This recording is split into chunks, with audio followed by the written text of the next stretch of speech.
تو بوریت کہہ لیں، جب انسان ایک منزل کی طرف جا رہا ہوتا ہے اور جب راستے میں کوئی بھی رکاوٹ آتی ہے تو ایک فرسٹریشن ہوتی ہے، اصل میں فرسٹریشن. لیکن ایک چیز یاد رکھنا، آپ میرے سے سیکھنا ایک چیز، جو اسٹرگل ہوتی ہے نا، اور اسٹرگل قرآن میں ایک اللہ نے آیت میں کہتا ہے کہ میں نے انسان کو اسٹرگل کے لیے بنایا ہے. جو ساری قرآن ہم کہتے ہیں نا، نماز پڑھتے ہیں کہ اللہ سیدھے راستے پہ لگا، ان کے راستے پہ جس کو نعمتیں بخشی ہیں ان کے لیے جو غلط راستے پہ چلے گئے. جو قرآن ہے وہ ساری قرآن ہے وہ سیدھا راستہ. تو جو بھی قرآن میں وہ ہماری بہتری کے لیے. اللہ کو تو اللہ تو خود کفیل ہے، اس کو تو آپ کچھ نہیں بچا سکتے. اگر ہم اس پہ عمل کرتے ہیں ہماری بہتری. اس میں ایک آیت ہے کہ میں نے انسان کو اسٹرگل کے لیے بنایا. قرآن میں بار بار اللہ کہتا ہے سوچو، ایک ایک آیت کو سوچو.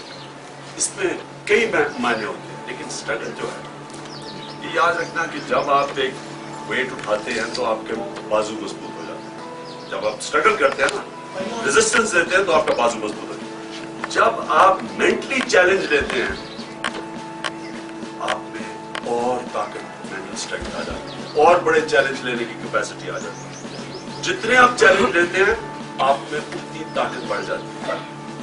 کوئی آج تک دنیا کے اندر، کوئی بھی دنیا میں لیڈر سٹینڈ لیے بغیر اور اسٹرگل کیے بغیر نہیں بنا.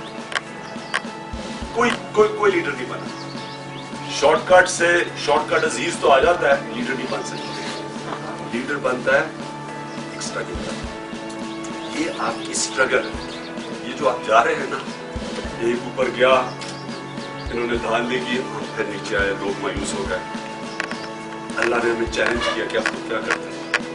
کیا مایوس ہو کے گھر میں بیٹھ جاتے ہیں؟ مایوسی تو گناہ ہے. مایوسی کا مطلب کہ آپ میں ایمان نہیں ہے. سب سے بڑی قرآن میں صفت کیا اللہ نے دی ہے انسان میں، جو اللہ کو سب سے پسند ہے ہماری کیریکٹرسٹک کیا ہے؟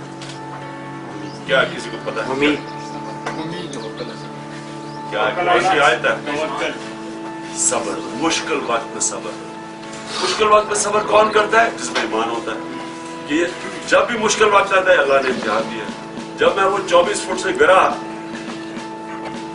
آدھا منٹ، میں آپ کو یقین رہا، آدھا منٹ میں نے برا بھلا کہا. انہوں نے جو اوپر چڑھے ہوئے تھے سارے، جن کی وجہ سے میں گرا ہوں، آدھا منٹ میں یہ سچ بتا.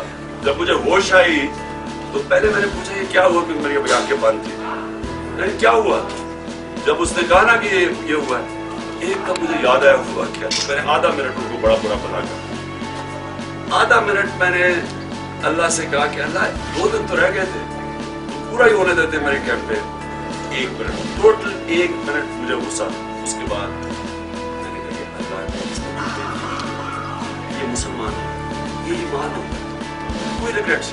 قرآن کی آیت ہے کہ جو لوگ ایمان لے آئیں اللہ ان کے خوف بھی دور کر دیتا ہے. یعنی کہ آگے کے بھی خوف تو آگے کے ہوتے ہیں نا، کہ آگے کیا ہوگا، یہ ہو جائے گا، جلسہ فلاپ ہو جائے گا، یہ خوف ہے نا. اور غم بھی دور کرتا ہے. غم ماضی کے ہوتے ہیں، جو ہو گیا انسان وہ کر لیتا ہے. اللہ کی مرضی کے بعد کچھ نہیں ہو سکتا. انسان سمجھتا ہے اللہ نے ایک اور امتحان میں ڈالا. تو 1 سال ہمارا امتحان گزرا. ایک تو پختونخوا کی حکومت، پہلی دفعہ ہمارے سارے ایم پیز، پہلی دفعہ ایم پیز بنے، سوائے پرویز رہے. ممبر آف پارلیمنٹ بھی پہلی دفعہ بنے اور وزیر بھی پہلی دفعہ بنے. یہاں سے بیٹھ کے حکومت کو ٹھیک کرنا، چلانا بہت مشکل تھا. میں تو کیپٹن ہوں نا، میں کوچ نہیں بن سکتا. کوچ باہر بیٹھا ہوتا ہے، کیپٹن میدان میں ہو جائے. اب میں باہر بیٹھ کے کوچ کر رہا ہوں، بڑا مشکل کام ہے کوچ کرنا. اس لیے میں کبھی سوچا بھی نہیں تھا کوچ بننا. تو ہم نے باوجود جو مرضی، آج آپ پختونخوا کے لوگوں سے پوچھیں وہ آپ کو کہیں گے کرپشن نیچے گئی ہے، وہ کہیں گے پولیس کا نظام بہتر ہوا ہے، وہ کہیں گے پٹواری سسٹم ٹھیک ہو گیا ہے، پہلے سے بہت بہتر ہے. وہ آپ کو بتائیں گے کہ جو انتظامیہ ہے اس میں چینج آ گیا ہے. رشوت میں نیچے لیول پہ، اوپر تو وزیروں